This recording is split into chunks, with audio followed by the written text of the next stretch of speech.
हम सब ने हिस्ट्री पढ़ी है और देखा है कि कैसे हिंदुस्तानी फौज ने ब्रिटिश ऑफिसर्स की लीडरशिप में पूरी दुनिया को जीता। बात लीडरशिप और कमांड की होती है, वरना फौज तो हमेशा से यंग एंड पैशनेट ही थी। क्या डिफेंस बजट का सही उपयोग करने के नाम पर हम फोर्सेस के प्रोफेशनलिज्म के साथ समझौता कर रहे हैं? क्या सिर्फ सोल्जर्स ही यंग होने चाहिए, ऑफिसर्स एज्ड भी चलेंगे? हाँ, हम बात करने वाले हैं अग्निपथ योजना पर। आपने ये तो सुना ही होगा, the more you sweat in peace the less you bleed in war. जिसका मतलब है जितनी बेहतर आपकी ट्रेनिंग होगी उतना ही अच्छा आप वॉर टाइम में परफॉर्म कर पाएंगे और कैजुअलिटीज कम होंगी।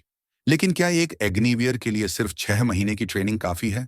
क्या सिर्फ इस एक बदलाव से दुनिया की थर्ड बेस्ट फोर्स जवान और मजबूत हो जाएगी, या इसके विपरीत कमजोर होगी?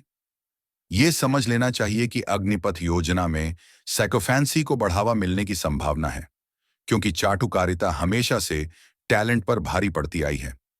क्यों कोई भी ऑफिसर एक ऐसे इंसान को 25% में सिलेक्ट करेगा जिसमें एटीट्यूड होगा? वो चाटुकार को ही प्रेफरेंस देगा, चाहे वो टैलेंट में कम ही क्यों ना हो। फौज में ऐसे एक्सपेरिमेंट्स पहले भी हुए हैं और बाद में या तो उनमें अमेंडमेंट्स हुए या फिर उन्हें पूरी तरह से बंद करना पड़ा।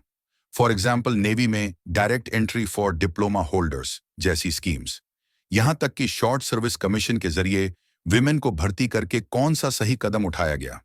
आप एक वुमेन ऑफिसर को 10 साल के लिए भर्ती करते हो, और क्या कभी सोचा है कि वो असल में काम कितना कर पाती है?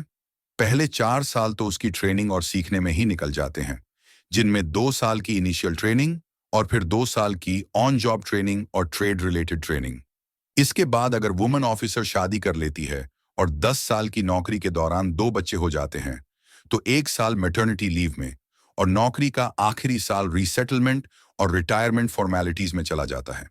इस तरह से 10 साल में सिर्फ 4 साल ही वो फौज के लिए काम करती है, और जब वो देश और फोर्सेस के लिए सही मायनों में अपनी सर्विसेज दे सकती है, उस वक्त उसे रिटायर कर दिया जाता है। ये ना तो देश के लिए लाभकारी है और ना ही व्यक्तिगत रूप से। इस पर कोई सीनियर ऑफिसर भी सरकार को सही से कुछ प्रपोज नहीं करता, वरना बदलाव बहुत पहले इंप्लीमेंट हो जाते।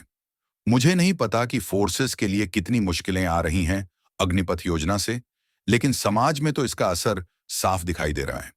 पहले जो बच्चे गांव में सुबह 4 बजे उठकर आर्मी भर्ती की तैयारी के लिए जी जान से दौड़ते थे, वो आजकल नजर नहीं आते। जो गांव के लड़के पहले डिफेंस फोर्सेस में भर्ती होने के लिए उत्साहित होते थे, आज उन्हें फोर्सेस लुभावने ऑफर्स दे रही है, लेकिन फिर भी कोई मोटिवेशन नजर नहीं आता।